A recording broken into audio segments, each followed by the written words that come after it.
Hello all! How's it going, everybody? Rezi Arenji here, y'all's favorite music-loving, yarn-spinning, orange cat boy, back with yet another music talk stream. I hope y'all are doing well today. I hope you'll forgive me. Our guest is running a little late. I've tried getting in touch with them on a few platforms, but they said they'd be here with me around 7, so hopefully they'll be here soon. For the meantime, let's just chill, sort of catch up and hang. It's been a good few weeks here. I've just sort of been chilling to myself after putting out that glam deep dive. And also making that Gene Simmons deep dive for my patrons, which I thought went pretty well. I already had basically the pieces for that all together before editing all it in just 2 weeks after the glam deep dive. It was bing bang bomb, very very smooth sailing for that. But since then, I don't know.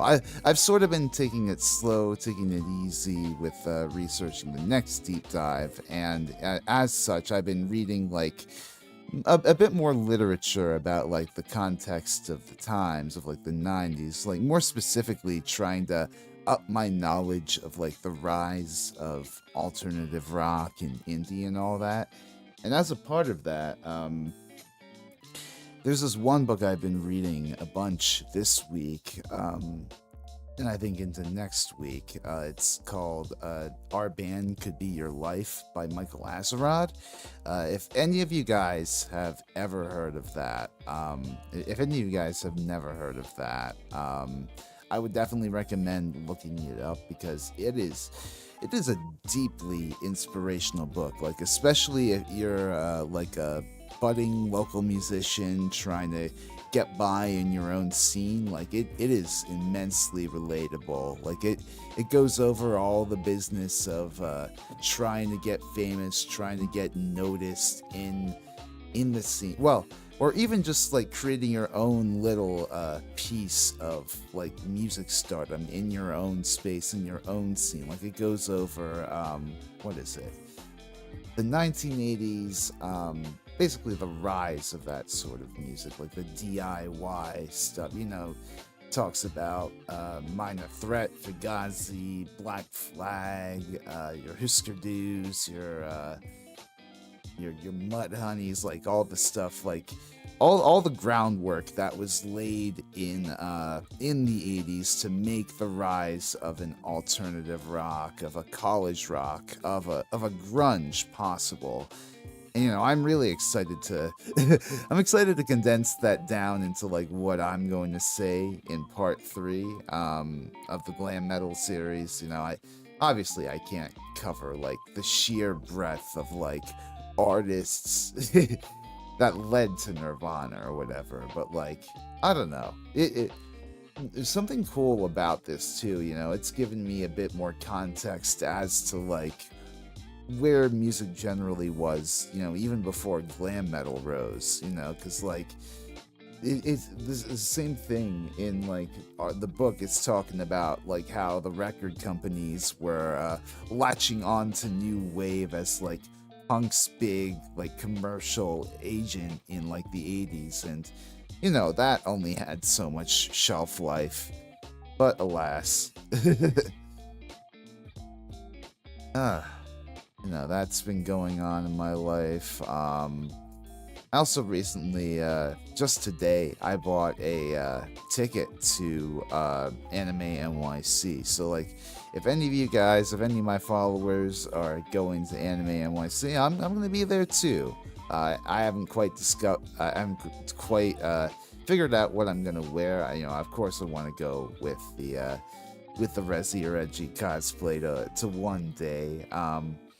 But I also want to put together another little get-up, not a cosplay, but another thing for Rezi, but where I don't know, the King Gizzard, they've got like the whole orchestral concert coming up soon where they're going to be playing Forest Hill Stadium with a fucking orchestra, the full Phantom Island album. And I already have my tickets naturally to both that and the standard rock concert night they're going to play either before or after. I forget which one. But I want to buy an orange suit jacket and like maybe an orange tie too, because I think I can get away with pulling off wearing like a black button down black pants with a orange suit jacket, orange tie. I think that looked very classy with my wig and mask. No, I definitely think it's gonna be it's always a fun time going to a Giz concert, like I've said in the past, because the Giz heads are just like such a welcome bunch, such a lively bunch of people, such a friendly bunch too. I think I brought up in my video how there was this one point, during a meetup, like a Gizhead meetup before the second Forest Hills concert I went to see, where I was just sitting down, smoking and shooting the shit with a bunch of Gizheads outside of it. That was a lot of fun. I hope I get to have another experience like that in the months to come.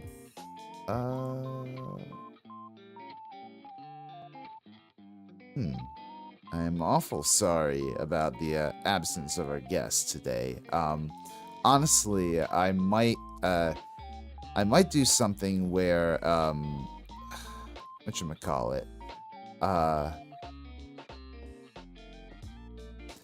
if he doesn't show up by like the 15-minute mark, let's say, I think I might pivot to making this a Yarg stream. Because in my off time, in my off stream time, off work time rather, I have been obsessing with a lot of Yarg. I've been playing a lot of Yarg. Granted, it might not be the most pleasing stream to y'all yet. I mean, I'm still working on my whole talking while playing angle. Credit to Asai, and all those guys who stream the fucking game for a living and, are like pro top tier players. They know how to communicate with their audiences, even while like playing the most absurd fucking charts in the world.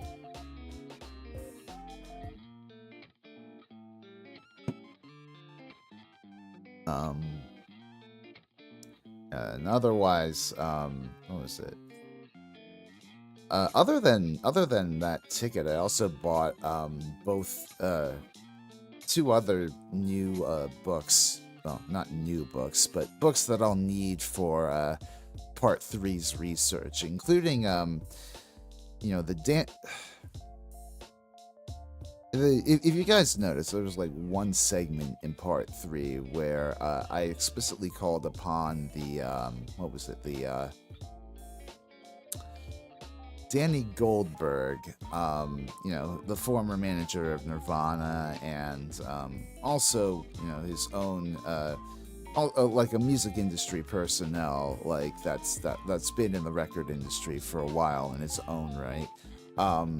I asked him about like his work with the Musical Majority, that whole group that stood up to the PMRC's attempts at censorship.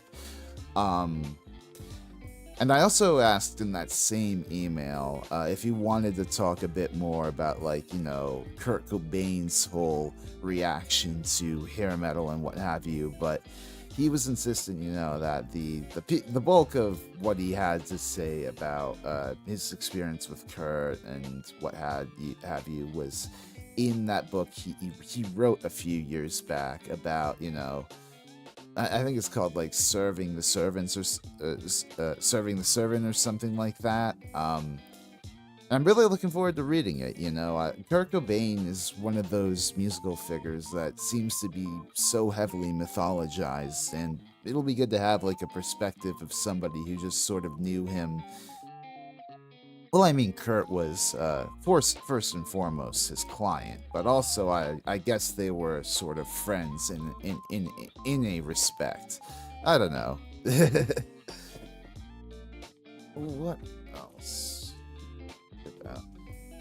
Oh, something good about doing the research I've been doing recently is that I've finally been sitting down, I guess, and appreciating hardcore punk a bit more, or at least the evolution of it from like the late 70s into the 80s. In the Michael Azerrad book I mentioned, there's this chapter on Mission of Burma that was really fucking interesting to me. I didn't know that as part of their whole ensemble, they had a guy that was explicitly there for like audio mixing and tape looping, like that's some very avant-garde shit. So out of curiosity, I went and listened to the one live album of theirs. I think The Horrible Truth About Burma, it's called. If you guys have never listened to it, definitely check it out. It's no nonsense, like wall to wall sonic absurdity. I love like whenever bands just go for it live, and even it's interesting. I read the book, and it said like some of the gigs on that album, there was only like 7 people there or something like that. And that's just, wild to me that, no matter where you are, no matter how many people you're playing to, you just give it your fucking all and try to deafen everybody in the... I mean, Jesus Christ, like the front man of Mission of Burma, or at least one of the musicians in it, he had tinnitus going into it. And, it just, of course, playing in the band, it just made it so much worse for him. But I think it was a noble sacrifice because, oh my God, the music that we got out of those few years when the band burned hot in Boston is just something incredible. But apparently, they've been around in the 2000s doing their own thing nowadays. I don't know anything about Mission of Burma's 2000s output. I'm just going off of what I learned basically reading in the Michael Azerrad book. If you guys have never checked out Mission of Burma, I definitely recommend it. They are a vibe. Where?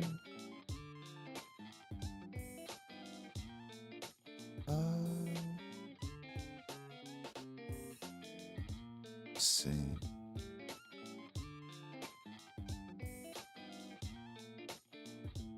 What's the other sorry, give me a second here.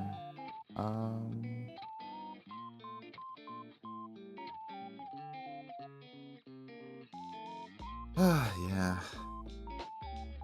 I am awfully sorry about what my lack of a guest here, y'all. Usually this doesn't happen. I put out a call recently on Blue Sky looking for more guests for the Music Talk stream, and I got quite a few responses. I'm really happy to have reached out as I did, because the post I made got retweeted quite a bit, got quite a bit of traction on Blue Sky. I'm surprised at how organic like that can be on there when you don't have an algorithm choking all your traction. I even posted I think somewhere in a Discord, but I've gotten a few responses in it. So I have a few different guests lined up. This one was one of the first to respond, I believe, and I scheduled them for today, and they seemed like a really interesting guest. Their whole motif is being a vengeful spirit, and they have a sampler of their music on their YouTube channel that I listened to before streaming. They got a really neat production style, but they just are not respond. I don't know if because they asked me, if it was at 7 today, and I don't know if they misunderstood, if there's a time zone discrepancy where they misunderstood if it was 7 p.m. or at 7 p.m. PST or EST. But I made it clear in my announcement it was EST, didn't I?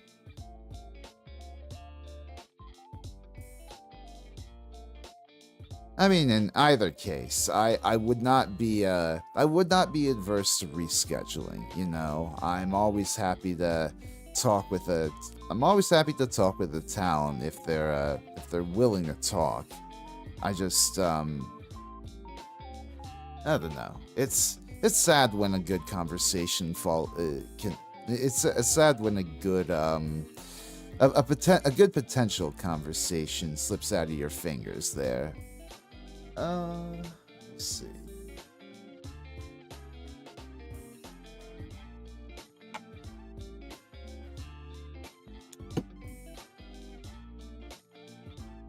Oh, you're trying to reach out to Yuki?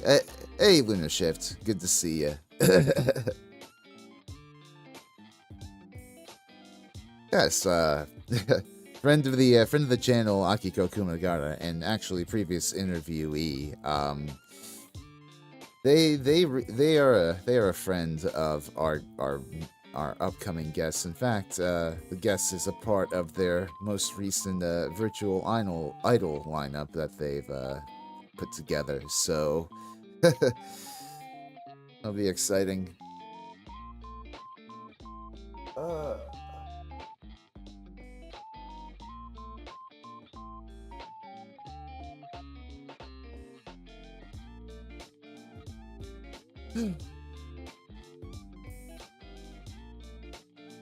So have you guys been seeing any cool local music lately? Go out to any local gigs? I went out to this one at the invitation of one of my bandmates in like one of my IRL bands recently, and it was a lot of fun. There was this one band.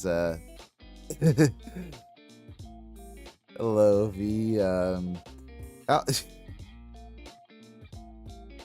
Let me see.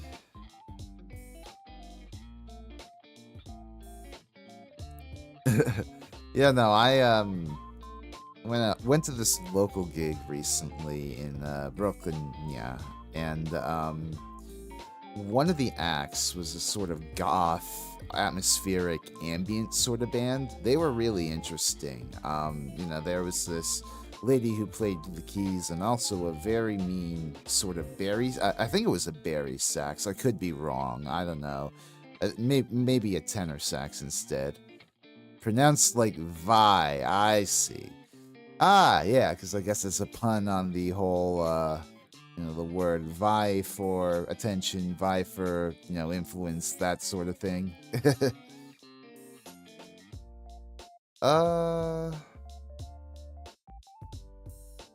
Yeah, and this band, the craziest thing about them, you know, they sounded good. I think their music was really interesting. Not entirely sure if it was my thing, but their drummer was just like, he was standing the entire time he was playing, you know, kind of like the Stray Cats, right, where you have like a sort of standing drummer arrangement, except, you know, it was like he was, you know, playing behind the kit, essentially. Like, he didn't just have like the snare or the hi-hat that he was like controlling. He was like playing the kit, like looming over it and pounding on the thing. It was incredible. I've only been to one show since I moved back home. A band called Walking Down Main kind of blew me away. You know, that's the best sort of thing, when you go to a local gig and you encounter a band that really kicks your ass in, you know. I always love when, because one of my bands, thankfully, is like very heavy, very grungy. So like whenever I see another band that's like similar like that, that's got a similar vibe and, you know, just completely kills it with their chemistry, it's really transcendent, and it makes you really wish that record labels were still, you know, scouting rock clubs in that way, right? You know, yeah, that's the other thing about the book by Azura that I've been talking about, right? Like, this was still at a time where you could feasibly like make your own sort of independent pressings of records, or like, build enough of a following as a rock band, as an indie rock band, to eventually cross over to a major label signing. And these days, it's the free for all of the West and SoundCloud, and uploading to streaming, and it can work for some people if they're really aggressive promoters, but for others, yeah, I don't know. I've never been the best promoter when it comes to I've never been the best promoter when it comes to well, just social media in general. I tend to post whatever I post. When it comes to making stream announcements, I'll do it, but like I never know how to SEO them the most optimally. I never confess to doing that sort of thing, so I just like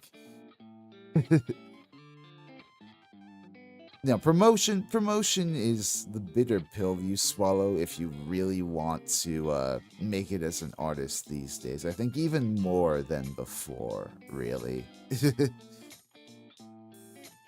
It's that and networking, I guess. Like, you gotta know who you know, or rather, success matters on who you know. And I'm cool with meeting people. That's fine. But I never really take the lead when it comes to meeting people. As a representative of my band, I never really look for like local shows to go out to, which is a shame because I feel like there's a lot of great bands in the city, and I just like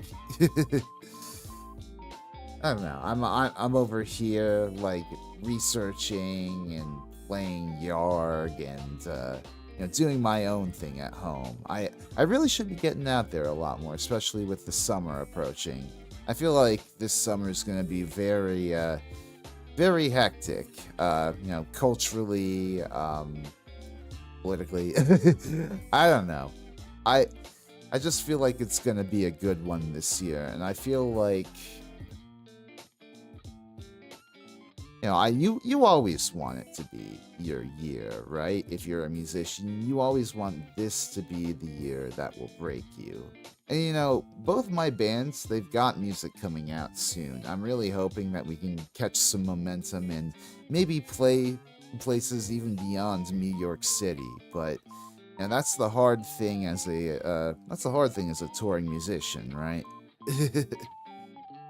No, not touring musician. That's the hard thing as a working musician, right? Because, on the one hand, you want to pour all of your energy into this band and make, art your living. But on the other, when you've got, 4 different working adults in the same band with, crazy schedule. I mean, I feel like I brought this up numerous times on this stream, but it's just like, the whole chaos behind coordination is, it's an art to manage that.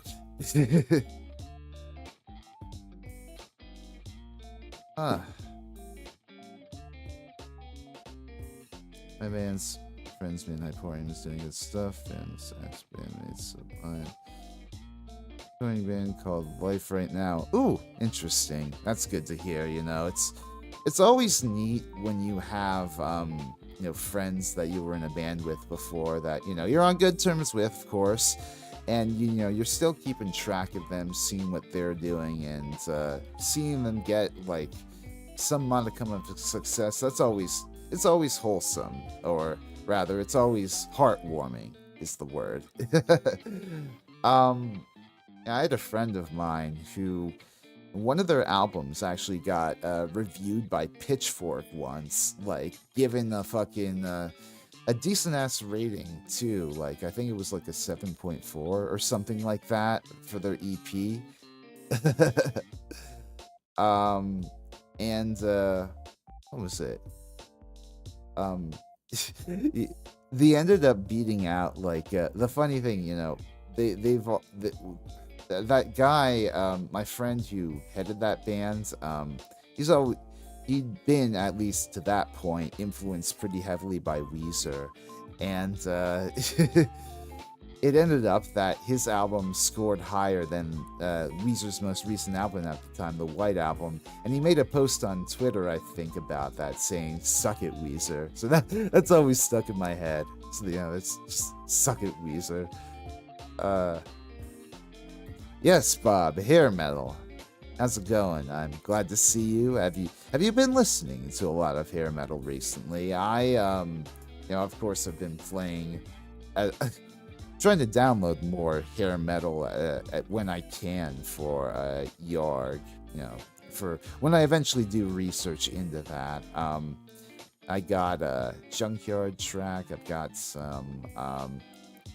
There was a bunch of Mr. Big on the fucking Rhythmverse repository for downloadable customs. There was a lot of Mr. Big, which doesn't really surprise me given how much of a showboat Paul Gilbert was. But yeah, I just learned that Life Right Now is co-founded. Wow, that's that is not a small not a small personnel to go into a band with, right? I wish I knew, like, or at least had the opportunity to audition for, like, a successful band like that. Because, like, I don't want to be egotistical or toot my horn or anything like that, but I feel like, the music industry is one where you really got to connect with somebody and show them that, you're more than just, like, a simple drummer that has, some technique or whatever. I don't know. Get me in a space with somebody, in an audition space, and I feel like we can really vibe, But the current drummer is a friend of mine. Oh, I see. One sec.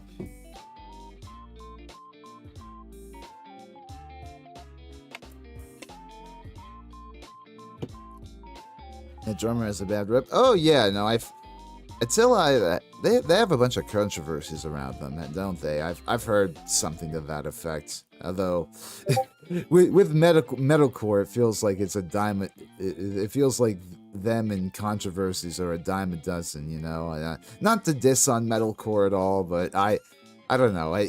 There's a lot of shit, miasma swirling around it, and you know how it is. Let me see.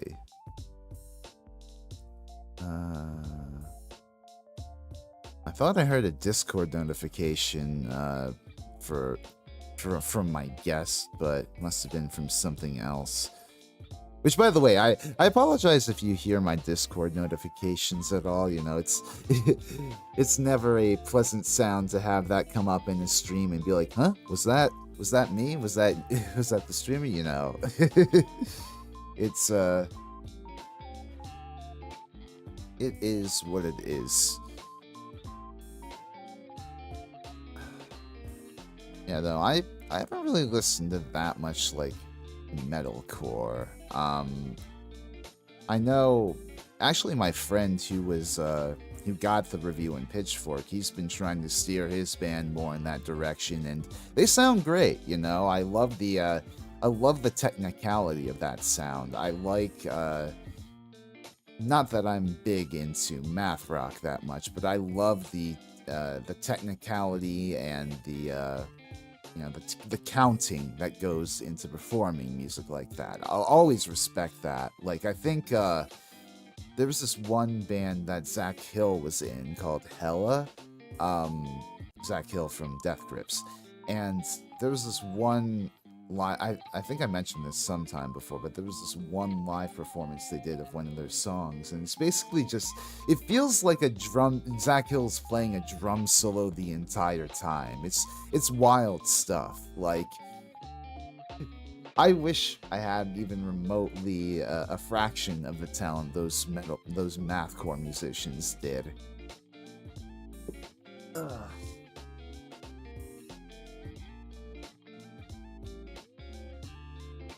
Suck.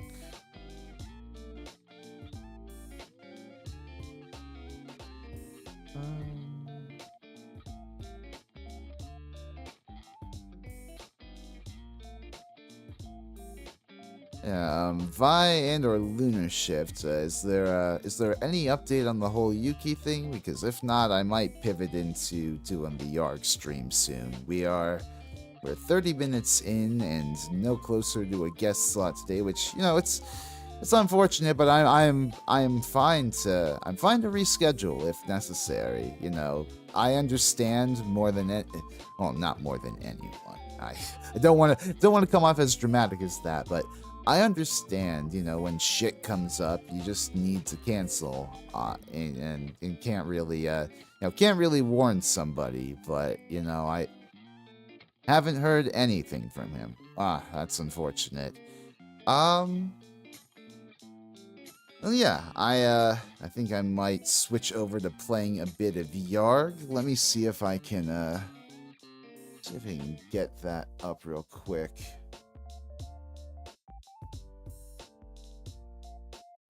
I only have the same accents in the U.S., so I figured it wouldn't be helpful. Oh well, that's okay. You guys reached out as you could, and ultimately, it's up to him to respond. It's just unfortunate that it seems he's been caught with something else.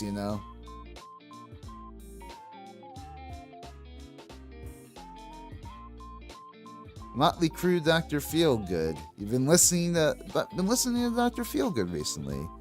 Well, I'm about to pop on the Yarg, so I might indeed play some Dr. Feelgood for y'all. Let me just... Actually, give me a sec. I'm going to move on to my starting soon screen so I can, do some adjustments here.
Okay.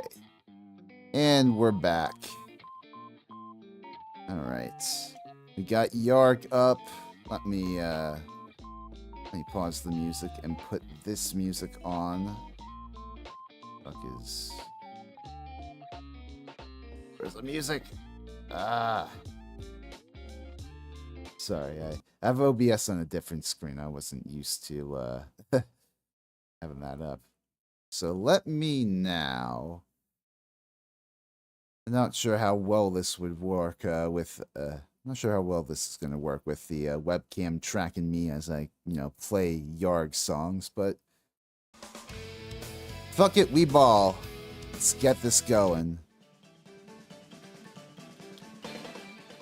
Motley Crue.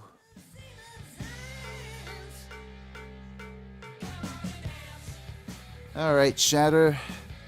Mr. I have no idea. You want some Motley Crue Dr. Feelgood? This is for you. Let's do some same old situation.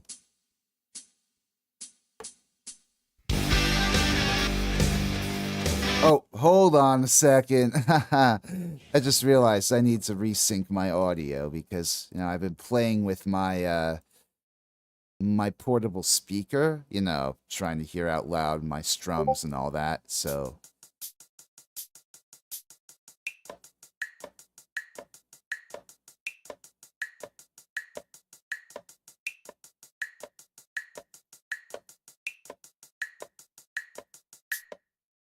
okay, that's much better. A second. I think oh, god damn it. Give me 1 second, guys.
Okay, so as it turns out, our guest of the hour is finally here. Right, right when I switched over to the game, but it's all right. I'll bring him in.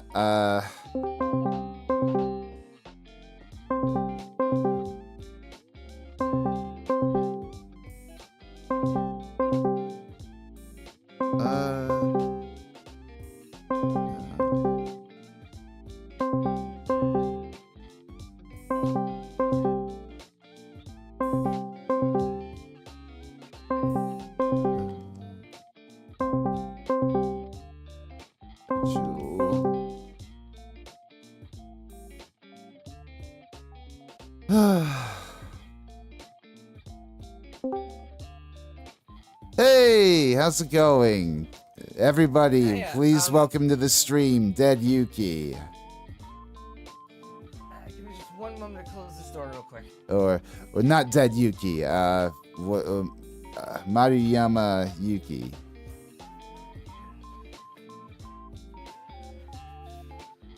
Oh no. Was everything all right?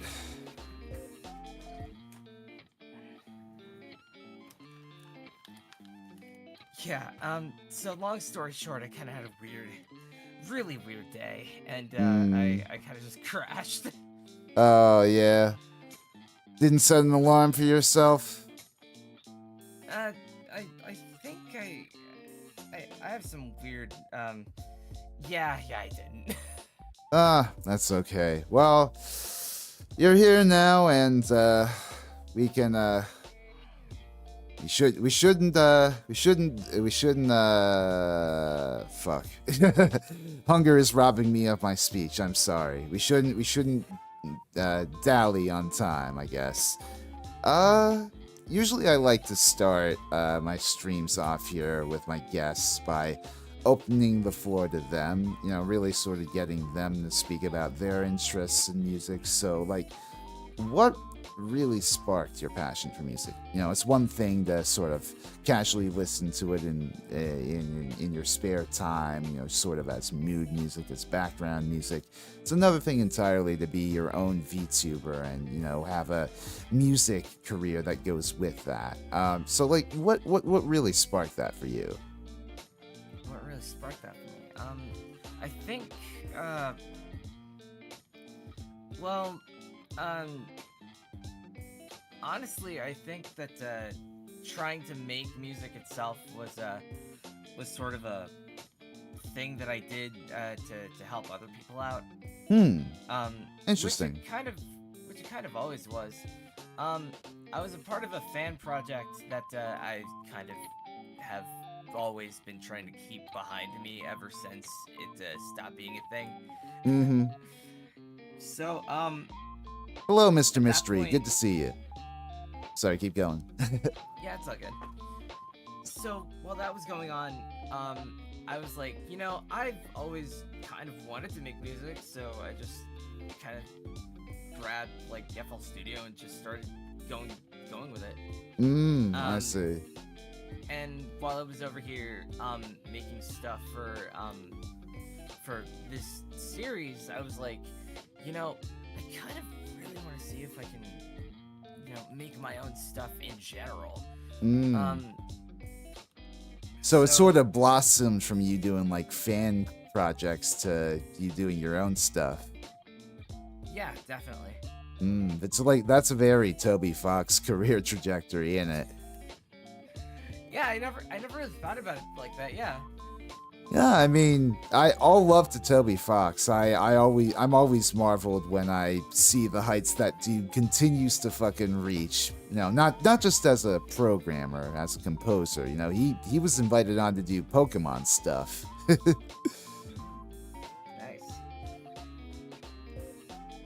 Sorry, Yeah, but that's yeah. another thing that I also have been doing Pokemon stuff because presently I work on this series called Pokemon Mystery Dungeon Explorers of Deceit, which is yeah. sort of it's like a ROM hack, but it's also kind of a machinima sort of thing.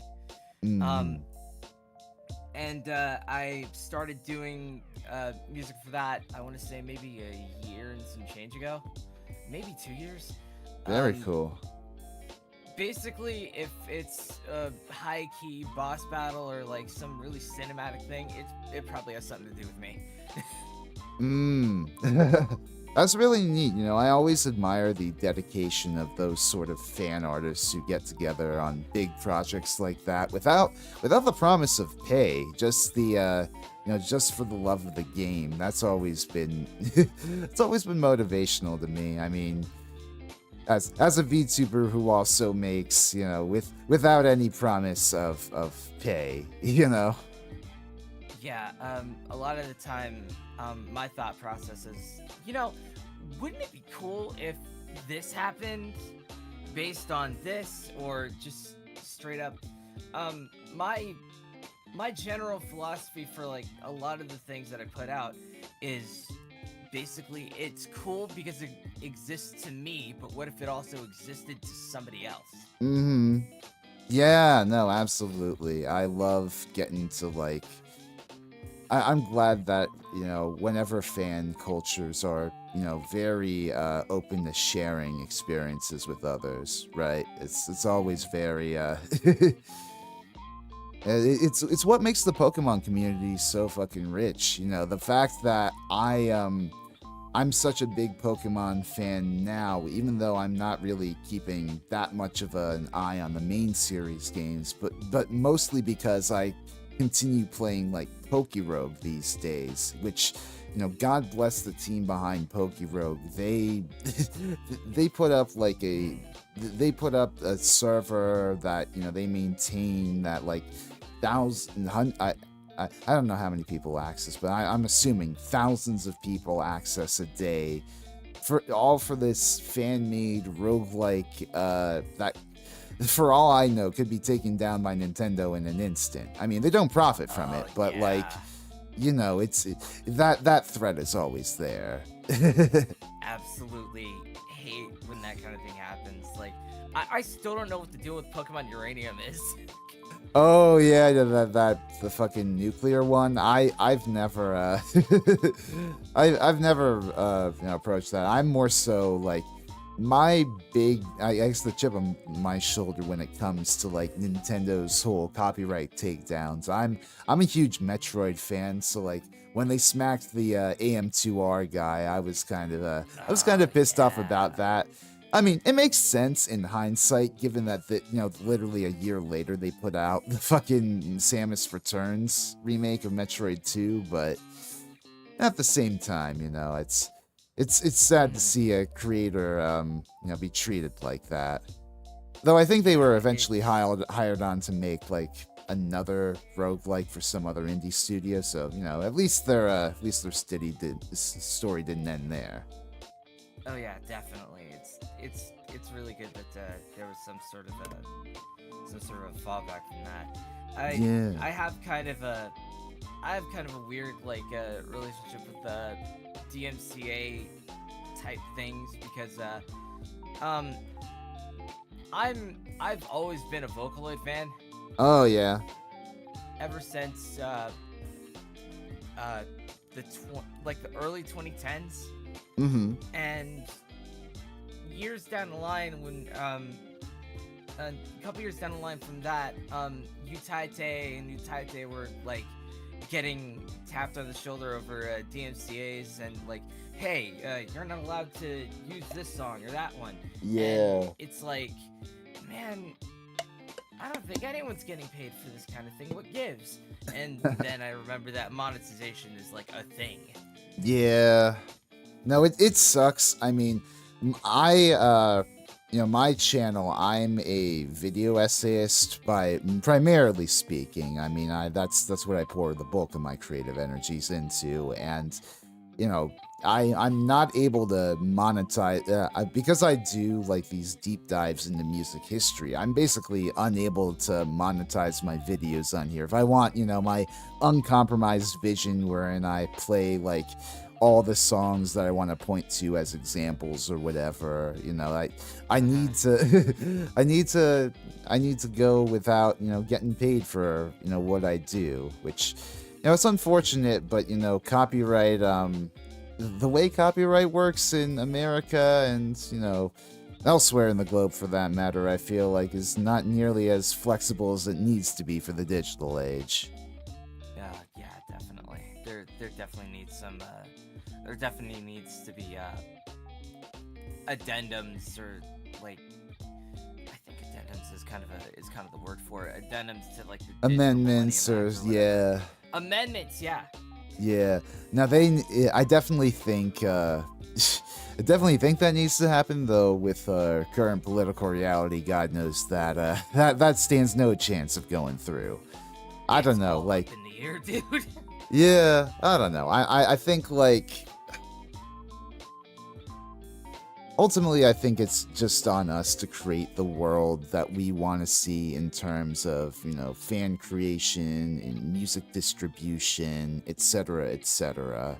Because like I was actually talking earlier in the stream about this book I've been reading. I don't know if you've ever heard of Our Band Could Be Your Life by Michael Azerrad, but it's basically this exploration into a bunch of bands from like the 80s into the 90s, and how they were like sort of the original indie musicians. Like, they formed their own labels, they distributed their own records, they booked their own gigs and went town to town and like playing these shitty dive bars and basically blazing the trails for like indie scenes as we know them today. And that's really been inspirational to me, even though we live in a completely different reality to them nowadays. But just like the whole notion of if there's a gatekeeper sort of blocking your music from being heard, then go around it. Like make your own scene, create your own, fashion your own sort of hole in the ground where you can flourish.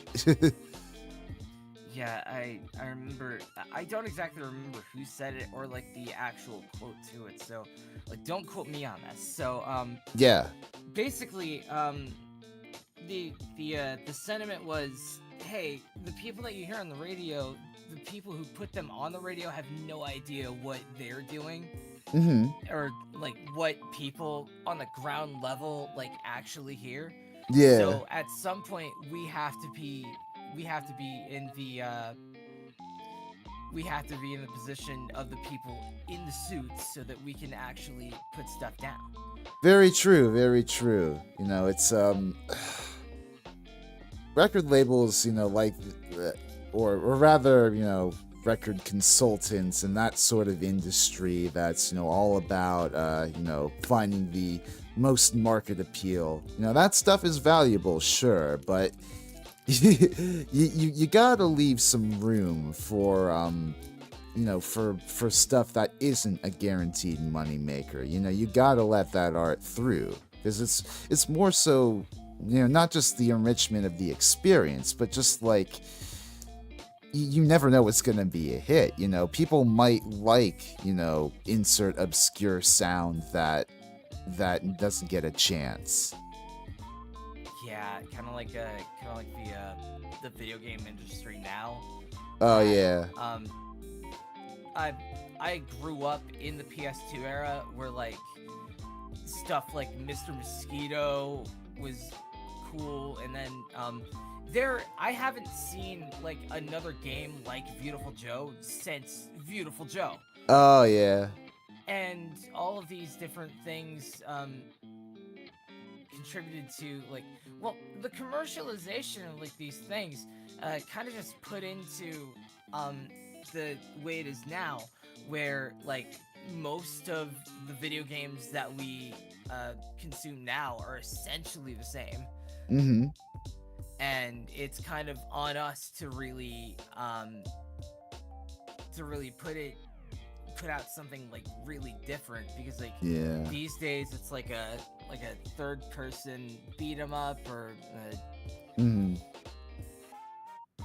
yeah, no, like I feel like every other game is Dark Souls at this point. yeah, no, I know what you're saying. I mean, I definitely think that we're blessed to have as big of an indie scene these days as we do. Like fucking 10 years ago, even, I don't think we would have even had as many options for for a diverse gaming experience. But I guess, kind of branching off from that, I'm curious to know, when you stream, I don't know, you have on your Blue Sky that you've been on hiatus for a bit, so I don't know how long it's been since you've streamed, but when you do stream, what typically do you like to do? Are you like a gamer, VTuber, or? Oh yeah, I definitely game. Mm-hmm. Mainly because I have trouble coming up with things to say, so I kind of just I think I kind of just bank on the experience of like putting stuff up here and being, wow, this is actually seriously cool. Yeah. And just going off from that. I see. That makes sense. Yeah. I noticed, on your VOD channel, you've got quite a few VODs up there of playing games. Do you have a particular favorite video game OST? Favorite video game OST? That's actually really hard. Until I thought of it just now. The World Ends With You. Oh, interesting. Yeah, I've never played that game, though I have heard a lot of, great things about it. It does look very interesting, like the whole combat of it all. Oh yeah, it's definitely I've actually tried to get somebody into it from okay, so I got somebody Also, welcome Pinworm. We're talking about video game music. Yeah. I try to get 2 different people to play it and like see what I sing in it, and neither of them can get into it from the aspect of like gameplay. Yeah. And honestly, it kind of took me a little bit to really learn how to like focus on 2 different screens at once. Yeah. But as soon as I got over that hurdle, it was just good times from there. But who composed the soundtrack for World Ends With You? Is that another what's her face? That one composer for Square Enix, or you're thinking of Yoko Shimomura? Yeah. I think, who does most of the Kingdom Hearts OST? Yeah. I think Takahata Ishimoto did this. Did the groundwork for like the World Ends With You. I see. Which was essentially, hey, what's hot on the street right now? Hey, do you guys wanna work on video game music? And people were like, hell yeah, I'd love to. That's awesome. Yeah, kind of reminds me of like whatchamacallit, Naganuma, the guy who did the Jet Set Radio and Sonic Rush soundtracks, and his sort of sample heavy stylings. I love, video games that go that hard. Yeah, the sample heaviness really was super into, like, it was definitely baked into the culture of Jet Set Radio, which is basically hip hop and the hip hop of that era. Yeah. Yeah, back when like it was back when it was stepping out of its infancy in like the 80s and like becoming a huge thing in the 90s. And from there it was like, oh yeah, we can definitely make music for video games out of this. And Yeah. It's always a treat to, I think there's this like one video essay I saw on YouTube that just dives super heavy into like video game sampling. That I forget who made it, but like the talent that it takes to take like that and fashion it into like a kick-ass blood pumping OST is always fascinating to behold. By the way, Pinworm is Mario sounding better now? I bumped their volume up a little bit on Discord. 1, 2, 3. Let me find something to read out. Okay, I have a book of quotes for quote-unquote enlightenment. Let's see. Nothing can be brought to an end in the unconscious. Nothing is past or forgotten. Zen. The desire for security is the barrier that has stood against many a great and noble enterprise. Zen. Hell yeah. You'll never find it if you don't know what you're looking for. Love those little koans. Yeah, if I, my cousin just dropped this, book of, 1,000 Paths to Enlightenment. Yeah. And it's literally just page after page of 2 to 4, idioms that are basically just like, hey, this is how you, might be me, but they're barely audible. I'm not sure how to... Am I too loud now? You keep speaking. He's like 60% volume compared to you. Let me see.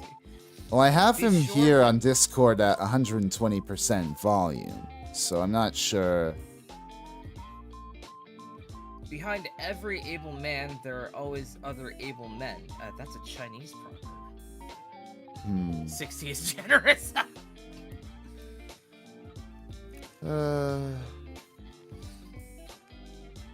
How's 140? All who deliberate on controversial matters should be free of hate, friendship, anger, and pity. It sounds alright on my end. I mean, I don't know, it might just be me having sensitive ears or whatever, but... Well, I circled some of these. Hold on.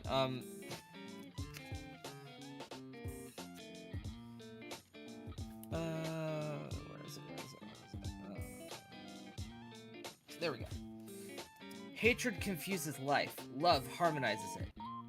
Hmm. Well, it's sounding decent on my end, so I think we can continue with the questions. Okay, cool. Let me see.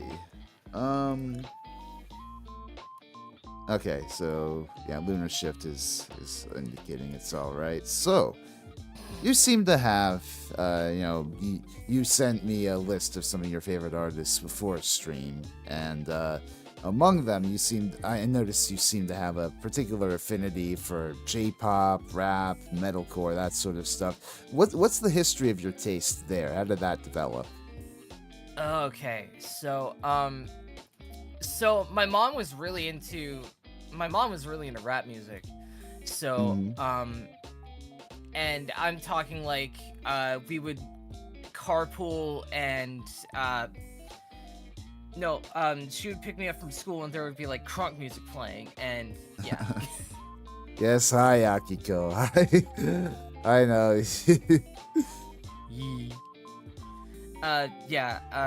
So from there, I kind of just developed my taste for music from my mom, who had like a really eclectic taste when it came to hip hop and R&B. That's cool. But I had my own PS2 from like a very young age, so I would go with what I was playing at the time, which was one of my first video games was Kingdom Hearts. Oh yeah. And that kind of, I think even without my knowing it, Kingdom Hearts kind of baked itself into how I do music, because when I'm talking with people who also do music, they're saying, "Oh man, so you're really inspired by Utada Hikaru, huh?" And I'm like, "Yeah, sure. I've only ever heard the songs that she makes for Kingdom Hearts, but sure, yeah, I love it." Yeah, I was about to say you had her on that list, and I haven't heard that much of her other than, I heard much of them other than what they did on on Kingdom Hearts 2, like simple and clean. Obviously, the whole meme of diving into the fucking water. Yeah. I put down, for the list of songs that you requested of me, I put down Passion After the Battle, because, like, whenever I start writing something, that's the song that I listen to. Like, the piano version that turns into an instrumental version of, like, what it is normally. It's really just 5 minutes of, it's 5 minutes of lock-in music to me. I see. Yuki's a bass Yuyo Yuppie enjoyer. What is Yuyo Yuppie? Oh, that's a person that started as a Vocaloid producer. Oh, okay. They started as a Vocaloid producer, and now they do stuff with a band called King, but they also still do Vocaloid stuff every now and then. The latest thing that I remember them doing that was like super public was a remix of Brand New Days from the Persona 3 soundtrack for the Dancing in Moonlight game. I see. I see.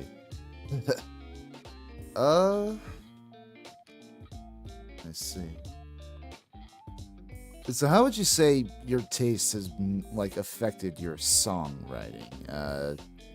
Like, I don't know, is it sort of like a mix of a whole bunch of things like that sort of, you try to, synthesize into one sound? Oh yeah, there was also I kind of went on a tangent with like the Utada thing. Oh, you're fine. You're fine. Okay, the band is called Nick, but like I think the word King is in that acronym somewhere. But yeah, bringing it back into it. So from being really into from being like really into rap and R&B, and then mixing that into and then like video game music kind of syncing itself in there. Um, as soon as I had full unmonitored access to the internet, it was basically, oh my god, there's so much more J-pop and Japanese shit going on here. Oh, hell Where have yeah. I been? And basically that whole culture of it, the whole internet culture. I want to say music culture and internet culture, maybe both at the same time. It's a little bit of each, yeah.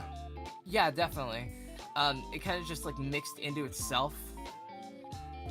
I mean, because like I would never have heard of fucking city pop or any of that 80s Japanese fusion stuff without vaporwave and any of the memery that happened around that on the web back in the mid 2010s. Yeah, I could never tell you what Shibuya K like really is, but based on stuff like Soil and Pimp Sessions, that's definitely that. Shibuya K is like the sort of 90s sound, right? Yeah, definitely. Okay. But it also kind of like, there's also like an evolution to it based on what decade we're talking from. I see, yeah. I'm sorry, what was the question again? Like, so how all your influences have sort of influenced your songwriting style. Oh yeah, or production style, and or. Yeah, a lot of the time I just sit around with like riffs going in my head, and I think of ways to incorporate them into songs. I have about a decade worth of ideas that are just collecting dust on my hard drive because like I tried making this a thing, and I can't think of how to make it a thing right now, but as soon as I do, I'm going back to this file, and then I'm going to see if I can copy it into this new thing and just Frankenstein something really cool out of it.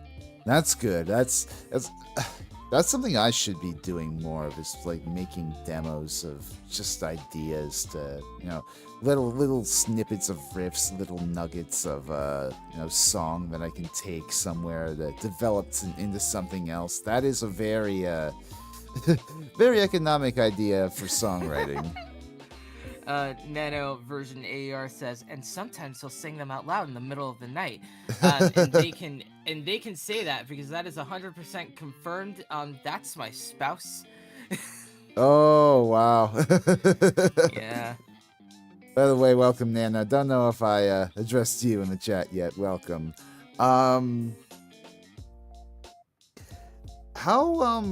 did you learn production? Is that just something you sort of taught yourself, or did you watch a bunch of YouTube tutorials? What was the process there? I think I only ever tried to look up YouTube tutorials for a specific thing. Otherwise, I just brute force it. Oh, okay. And this is how I've done it for like almost 2 decades now. So if anyone asks me, hey, so how did you learn how to do all this stuff? Are you like trained in music theory? It's like, no.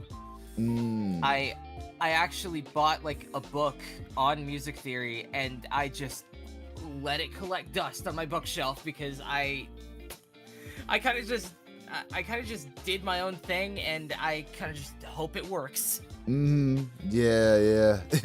throwing stuff at the wall to see what sticks. I dig it.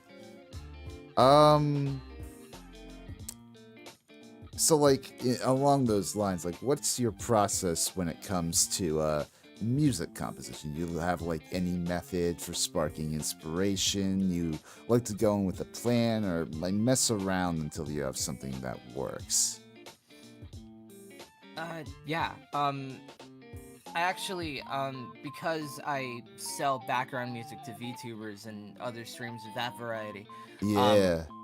My typical thing that I ask like all of my clients is like, what's the vibe?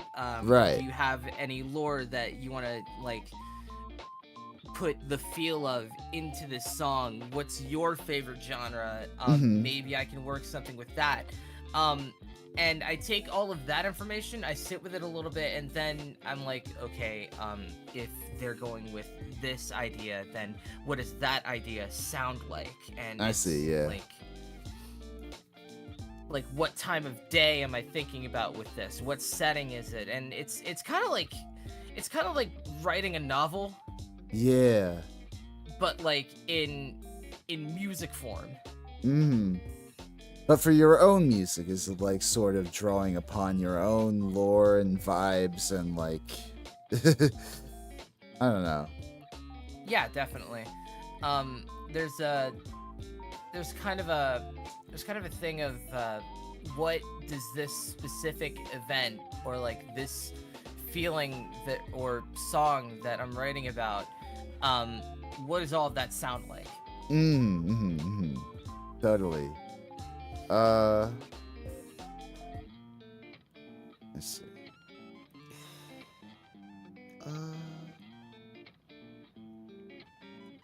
And so along those lines, I think you mentioned on your Blue Sky, like I think you during your hiatus, you tried to finish an album. Did you post you had a sampling of that on your YouTube, right? Or is that a different album?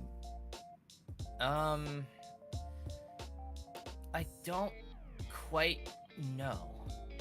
That depends on what the which post are we talking about? Because like I post a lot of like work in progresses sometimes. I'm just thinking of what was it? Your pins on Blue Sky, the one with hiatus. Oh, right. I was well, this year in general is kind of really stressful. Yeah. I'm in the middle of trying to me and a couple other people trying to figure out where we're going to be moving, and I'm also trying to get a better job, which would also like because I don't make money from VTubing, and making money from music is like even more luck based. So so it's like what can I do to make sure that I don't completely fizzle out and collapse? So I'm trying to find a different I've been like trying to find jobs. I am employed right now, but like it's also food, and I've also been doing food for like a decade now, and I'm sick of it. Right. So it's mainly a thing of life is getting a bit stressful, and I need to not be doing so many things at once. So I basically rolled a die and came to the conclusion that I should probably stop VTubing for a little bit.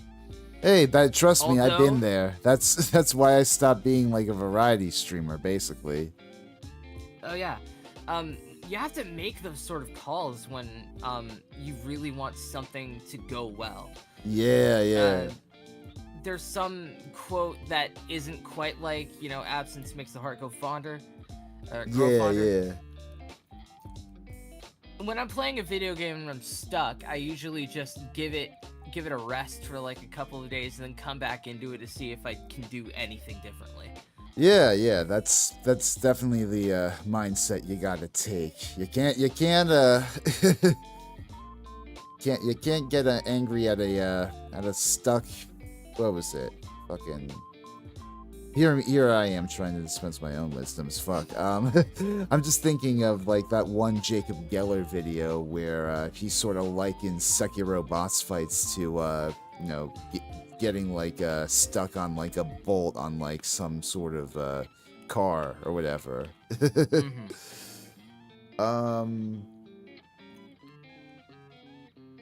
But yeah, sort of leading on from that, I guess, what are your hopes for like releasing more original music on the future? Is that something you're hoping to do this year? Oh yeah, I would like to do that this year, but if it takes another year, then I'm fine with it, because I I have this idea for a lore album called The Great Revenge of Maruyama. Well, maybe not.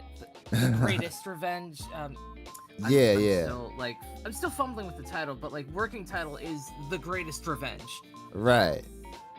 And basically I have all of the lore events pretty much figured out.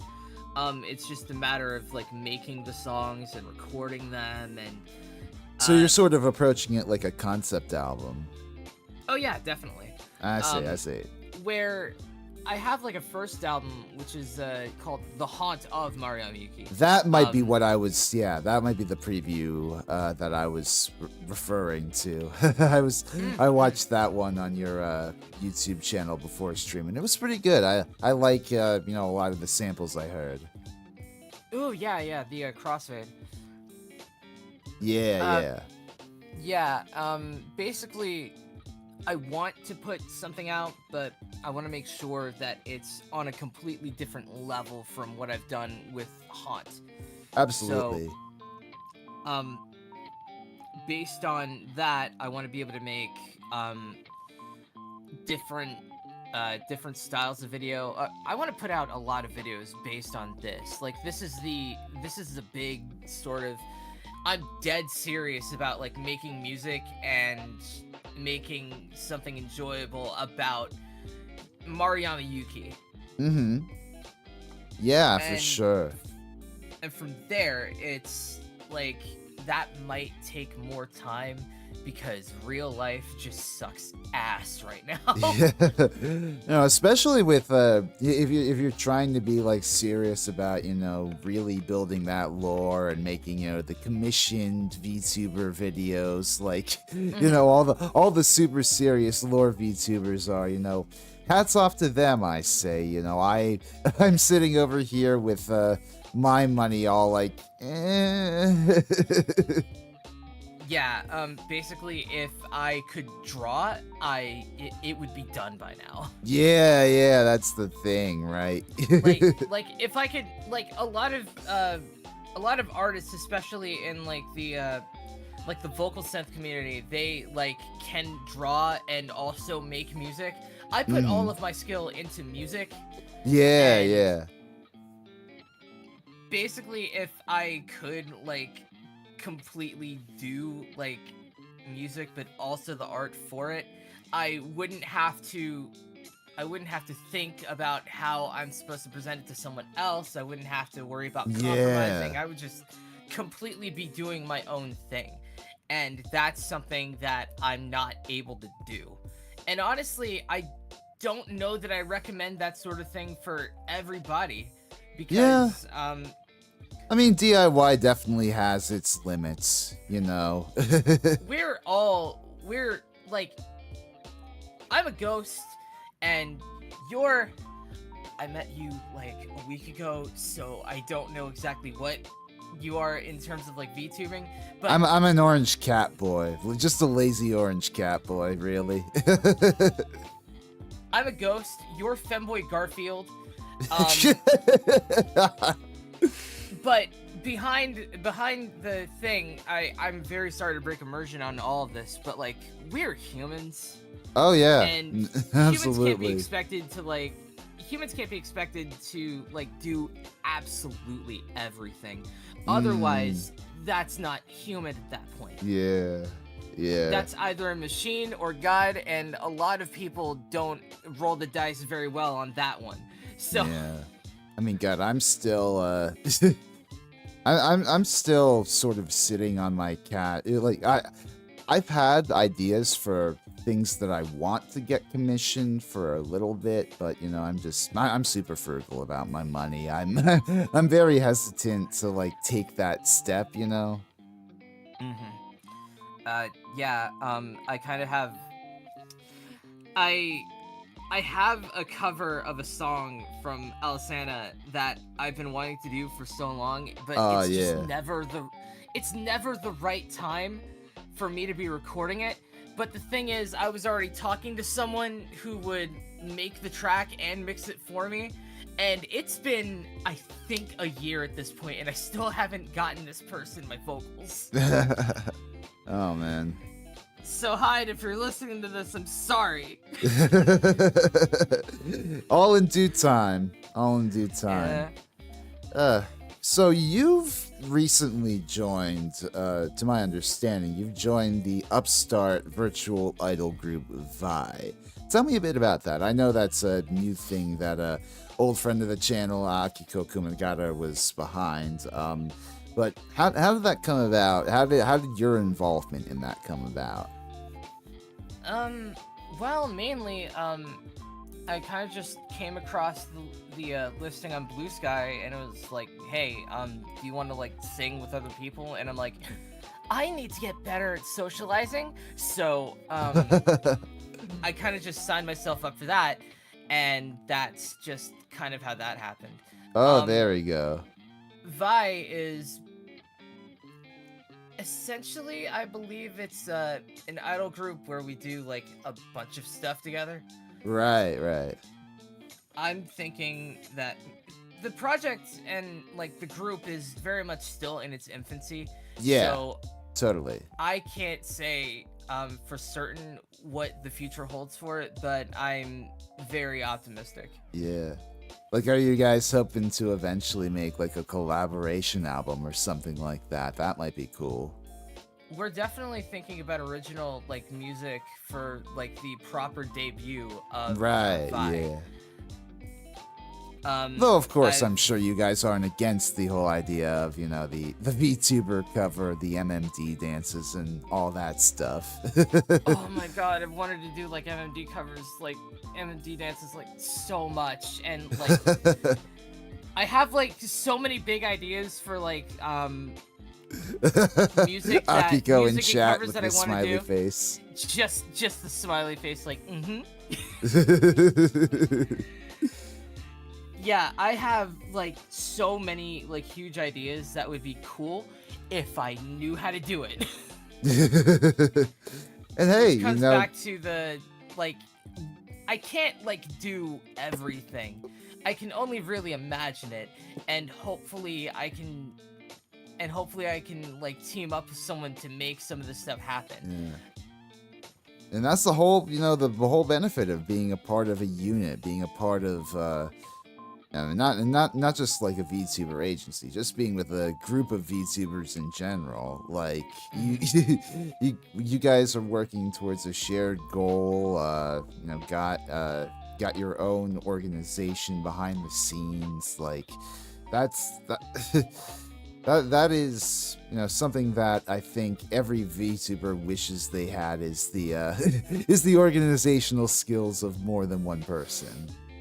Yeah, a lot of people, like, these days have been talking a lot of shit about corporate VTubers.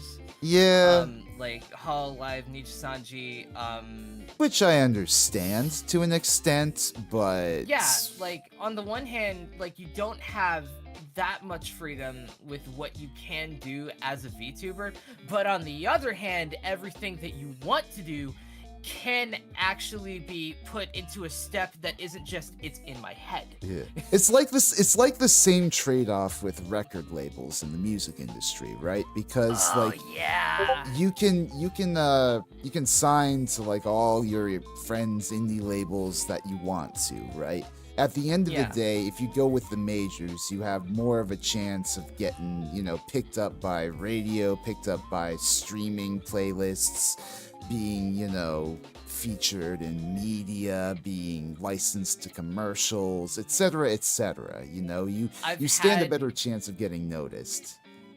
Yeah, I've had this sort of like, what would happen if I actually signed with the label, and I think, oh man, I would love to do that, but like, to be able to do what I want to do immediately, I would have to go on the whole thing of like, okay, we need to go to this venue, we need to go to that venue, we need to promote this, that, we need to, what music are you making, who are you working with, and it's like, you need to do like at least 2 or 3 years of that before you can sit down and just take in what you've accomplished, and I think that's where a lot of people these days, when they sign to labels and everything, they kind of just sort of burn out, and that's how you get like one-hit wonders and like they drop an album and that's it, because Yeah. they don't like. I don't know that I would have the mental fortitude to be able to do all that. It I is have a very ADHD. exhausting. It is stardom is a very existing prospect. I'm just happy to be in my own corner of the universe doing what I do, you know. Yeah. I'm gonna have to get together as a group discussing. We just finished member reveals and opening up the community Discord. Yeah, it's a very exciting time for Vi. I wish you guys the best of luck. I wish I wouldn't like take my time with like deciding when to like do things, because I was literally thinking about, hey, you know, I should probably ask Akiko if there's a blurb that I need to put out for this, since like this is definitely gonna be a thing that we talk about, Vi, and I just kind of forgot. You guys are still getting started. You know, I'm sure you'll have more exciting things to share in the future. Oh, of course. Okay. We're going on from there. How's your comms business going? Well, I started at 30 USD, and as soon as I found out that I've done this like 50 individual times, I decided to raise it to 20. Raise it by 20, so it's 50 USD now. Yeah, you're an experienced pro now, or at least you know, you've got a bunch of projects under your belt. You got some veteran status to cash in on. Like, I have like clients that come back to me because they know I do that. Yep. So it's like, okay, I think I'm worth a little bit more money now, and from there, I've just been, whenever I'm struggling financially, I throw out an ad like, "Hey guys, I do music. Would you guys like to work with me and get your music? I do music." Yeah. And from there, it's kind of just I really like doing music for other people, but there are times that I burn out from it. I see. Do you have a VGen page? I was looking around at your profile. I got a VGen code. I just haven't set okay. anything up yet. I Because, see. I don't know what exactly I should do. I got you. But I should definitely finish that up at some point, because times are hard. Yeah. For sure. Do you think that I guess being a comms composer on the side, has that helped you become more flexible of a composer at all? Oh, absolutely. Like, it helps me define my music, the kind of music that I make, by genre, and it helps me tackle different things. I've never been good at jazz. I've been steadily getting just a smidge better at jazz, just because that's what somebody else asked me to do. Yeah, no, jazz, you mentioned you were self-taught in theory and all that, and jazz theory is a whole beast in and of itself. Like, literally... I now completely understand why jazz is like the main, like, if you want to get like a degree in music production, they make you take jazz, because jazz throws everything and anything you could learn either by yourself or from somebody else completely out the window. Literally when I was in college, when I was in Cat College and studying music, we had 3 modules worth of music theory, and then an additional module for jazz theory in and of itself that just completely like you said, threw those other 3 modules out the window. Yeah, it's completely different beast, and I completely understand now why I'm not really able to do like a lot of jazz things. It's because I need to learn jazz instead of just like listening to it. Yeah, no, it is a very it's a very dense form of music. And kind of along those lines, what was I gonna ask next?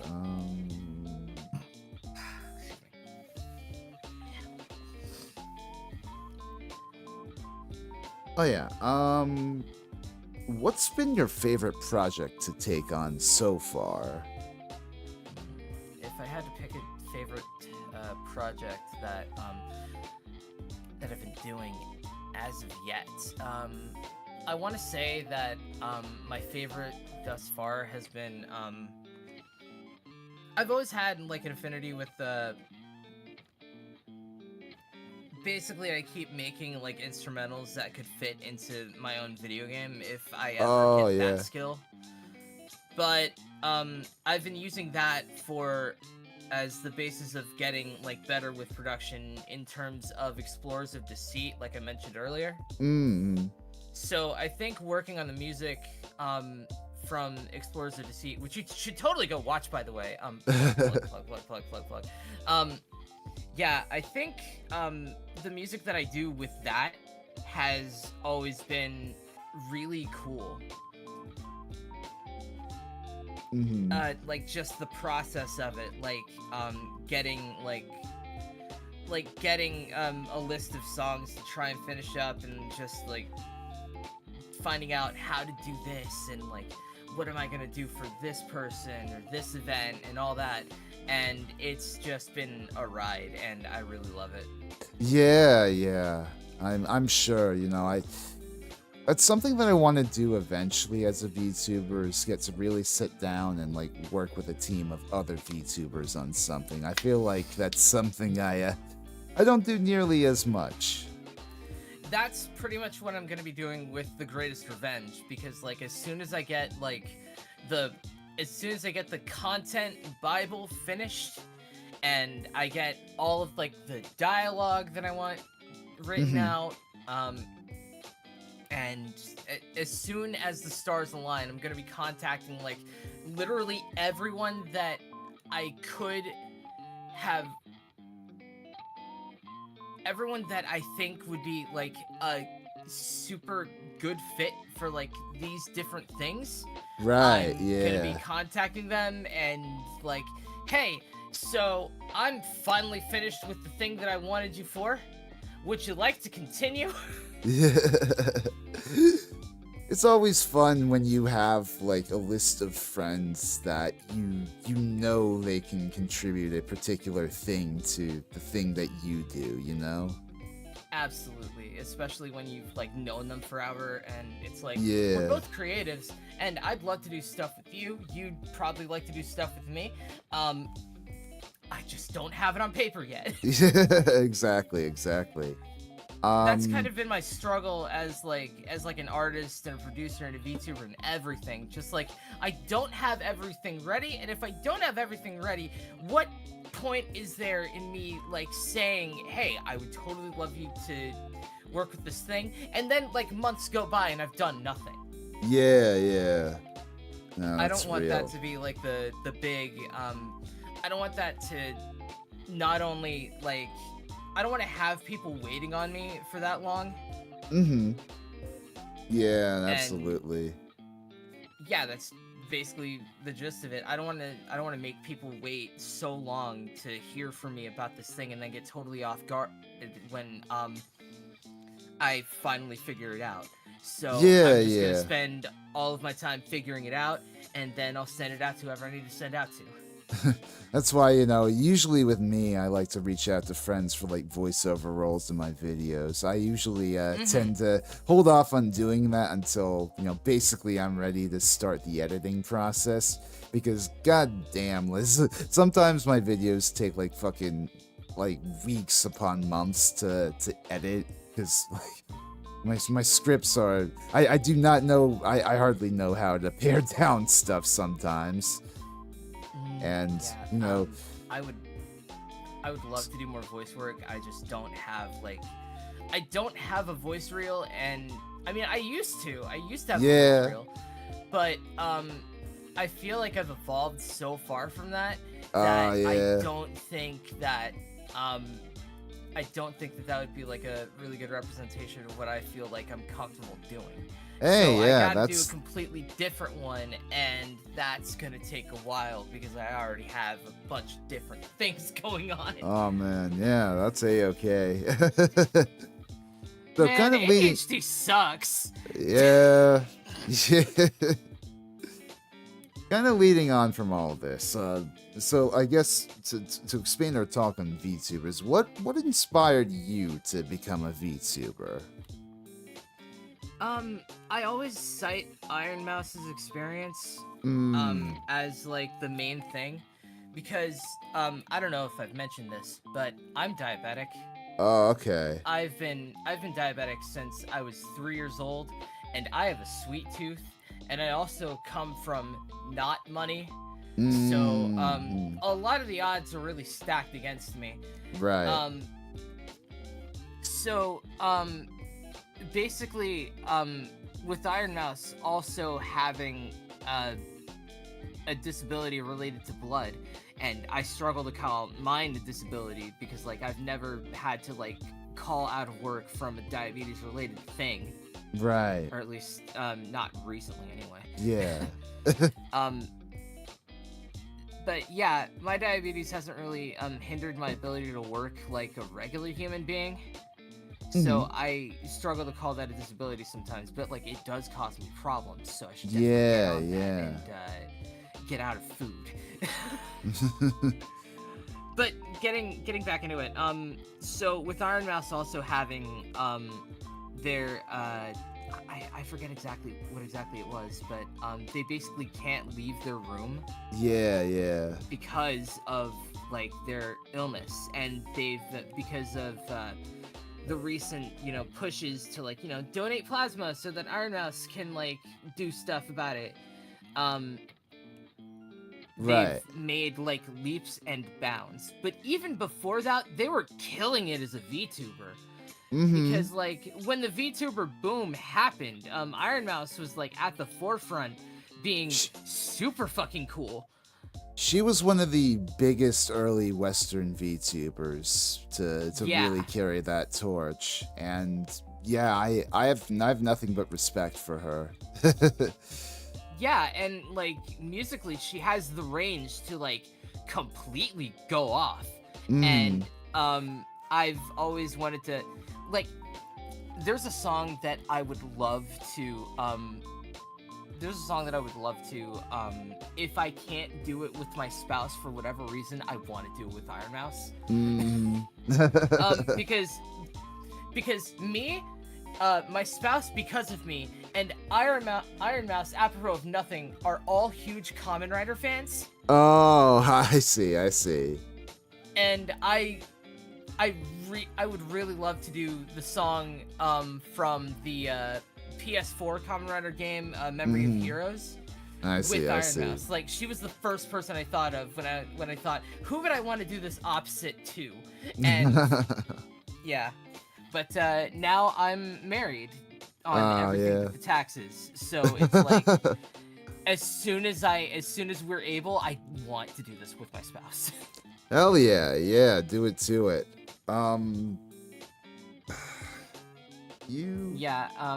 Iron Mouse is like the big inspiration. Like, this is like Iron Mouse is the person of, if they can do it with everything that's fucked up with them, surely I can do it with everything that's fucked up with me. Hell yeah. No, that's really what VTubing is all about, honestly. It's like getting the avatar is the great equalizer, right? Like, you can be hot, you can be ugly, you can be able-bodied, you can be disabled, but if you're sitting behind the avatar, if you're yapping, if you're playing your games, you're building your communities, like that's still a viable way of life. and VTubing has like its like roots in like idol culture. Yeah. Which has major ups and major downs. But like the thing that like puts it all together is like, just like idols, VTubers are out there inspiring other people to get through their day so that they can exist to bask in this. Exactly. That's something I brought up actually. I did a series on like the sort of the fall of Kiss in the late 70s, early 80s. And I brought up that point at the end that, having these sort of larger than life, personas, idols, figures out there for people to latch onto, it really is a vital function they serve. I remember there being a Tumblr post about like mental illness, and it it went to the tune of, and I'm paraphrasing here. Basically, sometimes you need to be mentally unstable to be mentally stable. So if you think Naruto would be proud of you for brushing your teeth, then fucking believe it. Exactly. Exactly. We all need something to hold on to. Yeah. I was gonna say, yeah. So what do you ultimately hope to do in the long run as a musician in the VTuber community? Like, as loaded a term as it is, what do you think what do you hope your legacy to be? Well, like I say to all the agencies that like I apply to and eventually get the letter of sorry, not interested. Yeah. I want to be able to enact some kind of change in diabetic research. Oh, I see. I usually end up on a soapbox no matter what, so I'm sorry, but Hey, go right ahead. basically the way that people that have the power to make like diseases like mine easier. Yeah. The way that like we go about it is like there's more money in like the medicine than the actual cure to it. Absolutely, yeah. Which is fucking bonked because like, how come we haven't had polio in a long time or like measles and like that stuff? Mm-hmm. But I digress. Yeah. Basically, I want to be able to, just like how Iron Mouse was like able to campaign for like more plasma donations because like people like her really need that kind of treatment. I really need like advancements in diabetes to happen so that Absolutely. so that people can like not have as bad of a time as I had with it. And honestly, I had like a way easier time of it than my mother, and not to bring down the mood, but she's dead from diabetes complications now. So basically, if I can make the next generation like any if I can attribute in any way to making the next generation of diabetes to be minimal problems compared to me, then I would then I've done my job as like a content creator, as a VTuber, as anything. That's really noble of you. I really appreciate VTubers who use their large platforms for good causes. Like that, like Iron Mouse's, immunodeficiency advocacy. Like That's the one, yeah. Yeah, I forget what exactly the disease is called, but it's something related to that. Yeah. Like Vox Akuma and what's his face, Vanta Crowbringer. Like they did the whole Hollywood union fundraisers. Like fucking just like all the type beat? Yeah, just like all the VTubers. I'm sure there have been VTubers out there, plenty of indie ones, maybe even mainstream ones who've done their own charities for like mental health awareness, LGBTQ rights, etc. Like I've done my own charity stream for the Internet Archive. Just using the platform you have to bring about positive change. It's always very inspiring, and I mean, not that it should be our responsibility when those, at the levers of power could easily do that with a snap of their fingers, but it is. Honestly, that's not even really like the big thing that I really want to do, because like that's like if if by some chance I win the lottery or like get into like a corporation and I can just like push for that kind of thing. And even if like I get into it, I'm not like 100% gonna be able to do things about it immediately. People would still have to like, you know, like me. Yeah, And, yeah. like they would have to like me, and they would have to like they would have to rally behind me. And like if I say that, hey, this means a lot to me, people would still have to be like, hey, this means a lot to them, I should probably do something about that, huh? Yeah. So my main thing, whenever I'm VTubing and whenever I'm making music or making content or anything like that, it's basically the same purpose of make it exist to somebody else. But it's also, to flip that on its head, it's to make sure that somebody knows that this also exists to somebody else. Yeah, absolutely. The main message behind everything that I do, especially in my VTuber lore, is that you're not the only one that feels like this, and you can take solace in that. You're not alone. That's always good to hear, man. Like, you're not the only one feeling like immense rage at like XYZ. You're not the only one that's gone through like heartbreaking situations. And, and instead of like putting it to a thing of like no one understands my pain, it's much healthier, I think, personally, to seek out people who have also been through that, and like to be able to talk about it. Because like you have like some like media where like someone will go through like torture and like, spoilers for Squid Game season 2, but this is like in the first couple of episodes. So there are like two people that have like been like, one of them's been in the games and the other one's been like around the games. And these games are like, these are like fucking death games to entertain the rich. Yeah.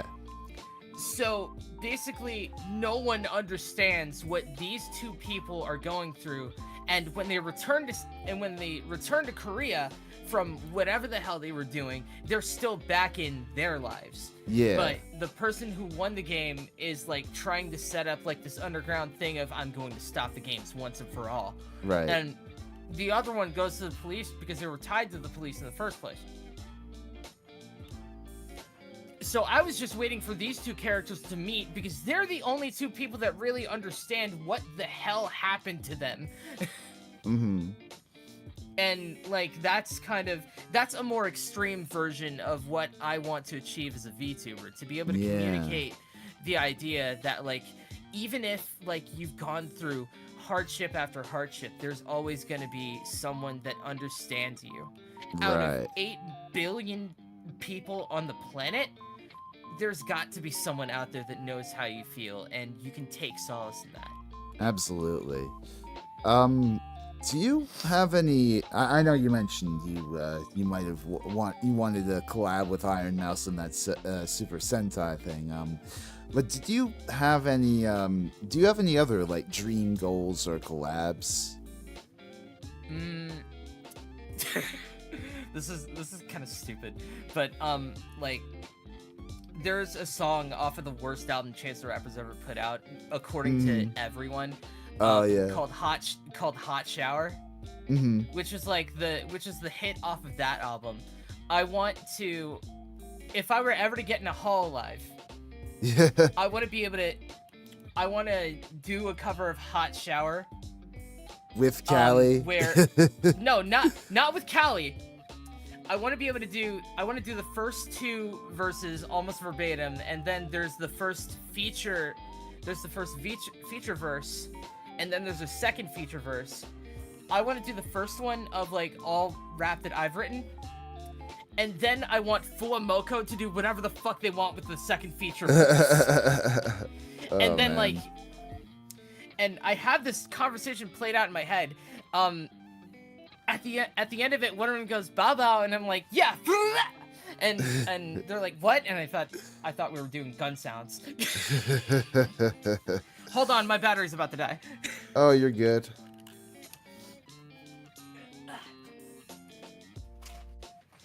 Get over here.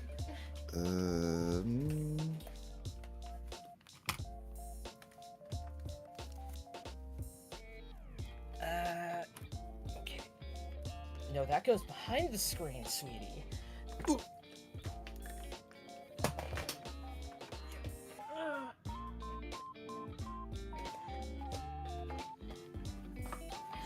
Why do I insist on moving like a cartoon character? Alright. Alright. Everything good? I'm back. Cool. Alright. What instruments or like production techniques would you like to learn if you had the spare time? Oh man. I want to. There are certain songs that have certain sounds in them that I want to be able to replicate. Yeah. But because I don't know what the terminology for these things is, it's hard for me to like actually get into it. Absolutely, yeah. I want to be able to I think I'd like to be able to make. Oh god, I'm drawing a blank. Basically, whose style you want to cop? Whose style do I want to cop? I don't know. All I know is that if it's in my head, I just want to get it out of my head. And yeah. If I have to learn like a completely different technique or like plugin or anything like that, I'll go for it. Yeah.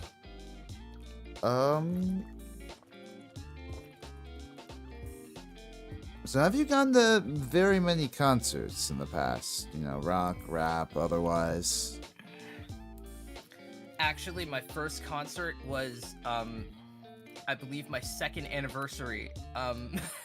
Oh, wow. So, this was like last year. I haven't gone to many concerts. Okay, but yeah. I do have a plan that, like, if I were to ever, like, go to a concert, and have it be like my VTuber and everything, I'd want there to be a moment like at the very end where like I come out like, you know, face obscured and everything because like I don't want to break immersion or nothing. Yeah. But like I wanna come out just like complete goblin mode and just like start tossing like business cards through the crowd of like a convention concert center. Like just people are sitting down, then like at like a certain point of the last song I pop out and just like toss cards everywhere, and that's how you know that like my next album is coming out. That'd be fun, yeah. I haven't been to many VTuber concerts, admittedly. I say this before. I had the chance last year. I mean, HoloLive came through. In fact, I think they're coming through again this year for anime in New York City. But I've never I've never chipped in for tickets for that.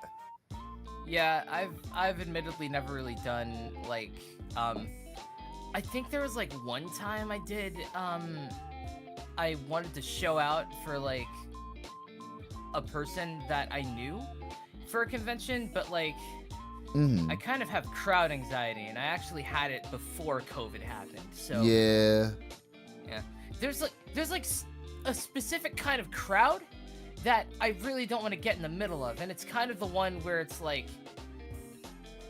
a concert. Yeah. Oh my Because, god. like, You would fucking hate a watch along party for like a basketball game. I'm thinking specifically. The Knicks were in the NBA playoffs recently, and I went to a few watch parties. Some of the crowds were just like, there were bodies on top of bodies, man. I couldn't do any of that. Yeah. It's one thing to be in the middle of an artist alley or a dealer's room just like just like conga lining between like different trails of people and Yeah. like sticking around to look at stuff and all that stuff. That's completely different from like being in a crowded room where it's really loud, really dark, and you don't know anyone. Yeah, yeah. I hear that. It's not like Ah, a fear, it's just uncomfortable. It doesn't sit well with my brain or my body. So absolutely. I just kind of avoid like that kind of concert thing. Which Yeah. is really like a pivotal moment in like the show that I went to. I went to see Alisana Oh, yeah. on their trilogy tour or something. And that was like my dream like moment, and Oh, very I nice. that's one of the many reasons why I love my spouse. Oh, did she get tickets to that for you? she Or got she got us tickets, and we just and we drove all the way there, and it was just, oh my god, it was so That's cool. very nice. It was so loud, and it was so uncomfortable for her because like she has like sensory like Yeah. issues. Like all of the vibrations that you get at a concert made her sleepy. Oh my gosh. Yeah, I can imagine. Yeah, and I was just over here like, man, there's so many acts here before Alisana. I'm gonna have so much music to listen to when I get home.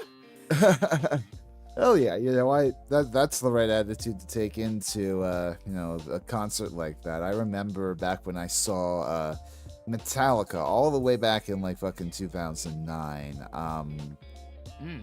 Like at Madison Square Garden, I think they were on their Death Magnetic tour. I think they had their openers were Lamb of God, which I already kind of knew. Their stuff was in like Rock Band, Guitar Hero, and then there was Full Beats, who I had no idea who they were. They were apparently like this sort of Danish rockabilly inspired metal band. And their set was great, but then in the years after that they really started to blow up on like mainstream rock radio, and I was just sort of like, I was there before they really exploded. Yeah, that's how I feel about a lot of vocally producers that were like that were in my playlists back in the 2010s, because like Yuyoipe being in like a Persona 3 related thing. Hey, those are two things that I'm into. This is amazing. And Yeah. yeah, it's kind of the thing of like, and now you have Pinocchio P did the music for Mogu Mogu Yummy, which is a Yeah. Nekomata Okayu song. And then Toby Fox is doing I'm Your Treasure Box with Marine. Oh yeah. And Y- then yeah, and he and then Marine have really gotten along together, haven't they? Ever since Marine fucking beasted things in Undertale. yeah. And then fucking Iosis behind the people behind like name any really cool meme Toho song. Mm-hmm. Recently they released the video. Marin released the video for Horny Money World. Oh yeah. It slaps so bad, and I want to like write my own like rap to it. It's so amazing. Like Oh, VTuber music. It's it's unbound by the chains of any like preconceived notion of genre, and I love it. And I can understand I can understand like where people are coming from when they say, "Give me one moment." You're fine. Sorry, that's the alarm that says I need to take my 24-hour insulin. You're fine. But yeah, I can see why people like have a lot of hate for Mori Calliope's music, because like on the one hand that is like a lot of the stuff that Mori does is like rooted in black culture, and this is like a white person under Japanese pretext doing black music. And I think it's fair to say some of her beats can be cringy sometimes, but Yeah, I mean, like, but then, like, not every, like, even the greats have, like, really bad beat selection. of course. The main thing of it is, like, I understand, like, in, like, where everything comes from, that's kind of, like, completely out there. But Yeah. from the lens of internet culture, where, like, anybody can rap, but, like, if you rap really good, then, like, you're a cut above. I can completely understand from, like, both sides of this whole thing, where it's like, does it suck? Does it not suck? And decidedly, it does not suck. Yeah. Someday when Mori graduates from Hololive, I think I've said this before on stream, but someday when she eventually graduates and moves on to whatever next stage in her music career, I want to be the person that eventually does the video on that career, because, you know, it's fascinating how fucking fast she blew up to the point where she's now fucking, you know, doing crossovers with anime, with video games, and all that stuff. Oh yeah, she is definitely Miss VTuber. No, well, now that Gura's graduated, absolutely.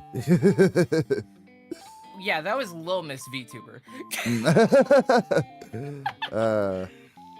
Alright. Well, we're just about tapped here when it comes to questions. Usually when I like to wrap these up by asking my guests, you know, with the state of the world as it is right now, like, what sort of music do you like to turn to in times of stress? Like, are you more trying to feel catharsis, or like, are you in your feelings? Like, what's your vibe when you're sad? So, say I've had a really stressful day at work. I come home, the only things that I want to do are shower, shave, manscape, exfoliate, and just completely wind down from not having a really good time, and then I just want to lay in bed and rot for as long as I have time off and eat whatever snacks I want. The prelude to that is Bossa Nova. Or like some kind of like soft jazz, or like just like stuff of that nature, or like 80s R&B. Oh yeah. 80s, 90s. Put that on stuff some is smooth as Jodeci hell. and just like put on some Jodeci and pretend I actually fuck like that. And then like like have that as the background of like, man, fuck this job, fuck my life, fuck everything. Yeah. Get this fucking beard off of me. There you go. Yeah, that's kind of that's how I unwind. I listen to old music, I complain, I lay around, and then I just relax. Sometimes that's just what you gotta do. You gotta kick back and flip off the powers that be. Yeah. Alright, well, Maruyama, it's been a good stream. Or Maruyama Yuki Maruyama. I'm never sure with VTubers, like, if I should go last name first or first name last, you know. and that depends on like what angle you're looking at it from. So yeah. I'm just glad that you got like the different names like separately, because like a lot of people like, just mix them up. Especially no, it looked to me at first like. It looked to me at first like Maruyama Yuki, and I was like, "What?" Yeah, like I can't tell you how many times I've gotten that, dude. One of my favorite ones that I've gotten, like I'm done raiding, I'm done raging at like Persona or whatever, and and I go into the raid, I'm sticking around for a little bit, and then I hear my name. It's Maruyama Yuyaka. Thank you for the follow, and thank you for the raid, and it's like. That's a new one. I'm keeping a list. Oh man. Well, I enjoyed you coming on stream today, even if you had a bit of a hectic time coming here, which no sweat off my nose, so it's all water under the bridge. Yeah, I'm really sorry. I kind of had like a PTSD moment at work, and like I had to like dip, and all of my energy kind of like just ran out, and my spouse made some hella good ramen. They cooked so good, and it was enough to give me like it was enough to give me like post dinner sleep, and then and then I wake up and then they're like, hey, don't you have like an interview to be at 30 minutes ago? And I was like, oh shit, you're right. Well, I'm glad you caught me when you did. I was about to go into doing like I'm so sorry. It's okay. I would have been fine to reschedule and everything, but I'm happy it happened today. I'm glad we I'm glad we had the conversation we did. It was a lot of fun. Where can people best find you? Do you like your YouTube or your Twitch linked or? Okay, so if you want like short form content, you're gonna want to go to my YouTube channel, which is like Screw it, I'll just drop your link tree. yeah, my link tree. I have a link tree that has like everything, but I'm most active on Blue Sky because as of right now I'm a V-tweeter. It's a hard habit to break. Yeah, I'm thinking once I'm done with like moving and setting up my setup again, I'm gonna want to come back into streaming on Twitch, whether or not I have the album done or not. Yeah. Because it's been so long, and I've already come to terms with the fact that my plan is not going to be finished by my birthday this December. Well, hey, do what we can. It's gonna be a while, but yeah. Until then, I'm active on Blue Sky. I'm trying to make videos for my YouTube, but I just have so much going on. Yeah. I'm just a little princess with so many things to do. Hey, you'll get them all done in due time, I'm sure. But thank you so much once again for tuning in, and thank you all to chat for tuning into this to our music talk stream. Let me see if I can dump y'all off somewhere good here before I go and get some food. Thank you very much for hosting me. Of course, yeah. No, like I said, even if you'd been late, I would have gladly rescheduled. Granted, I've got like a guest on every upcoming episode for the next few weeks, so it probably would have been a bit until I got to you again. But like I said, glad it happened today. Let me see. Yeah, fuck it. Let's go to Kendra. Actually, you know what? Not Kendra tonight. We're gonna go Scarla. So if you guys are intending on joining me for my raid over to the next stream, feel free to type in cat raid if you want. But otherwise, I'm going to leave things off here and go get some fucking food. So enjoy y'all's night. And I will see y'all next time. Bye-bye. See you around.